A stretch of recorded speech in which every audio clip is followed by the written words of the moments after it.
বেগুন ভর্তা করব। তার জন্য দেখেন বেগুনটা আমি কিভাবে সুতো দিয়ে বেঁধে নিয়েছি। এদিকে ভাত বসিয়ে দিয়েছি চুলায়। এবারে বেগুনটা কিভাবে আমি চুলার মধ্যে দেবো আপনারা দেখতে থাকুন। নিচ্ছি এবারে এইভাবে বেগুনটা দিয়ে দেবো চুলার মধ্যে। এভাবে ভাতটা এটা বসিয়ে দিলাম, আর এই যে বেগুন এইভাবে থাকবে চুলার মধ্যে, ওটা আগুনে পুড়ে যাবে। এই দেখেন বেগুনগুলো কিভাবে পুড়ছে চুলার মধ্যে, এভাবে পুড়ে যাবে। তারপরে আমি নামিয়ে নেব।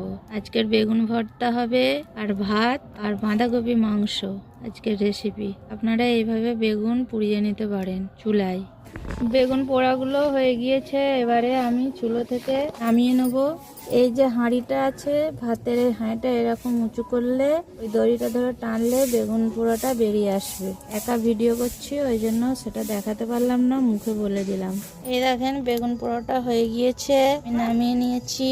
এবারে একটা ঢাকনা দিয়ে এটা রেখে দেবো, নরম হয়ে গেলে খোলাগুলো ছাড়িয়ে নেব। বেগুনের খোসা ছাড়িয়ে নিয়েছি। বেগুন ভর্তা করার জন্য পেঁয়াজ কুচি, কাঁচা লঙ্কা কুচি, লবণ আর সর্ষের তেল নিয়ে নিয়েছি। এবার এটা ভালো করে মেখে নেব।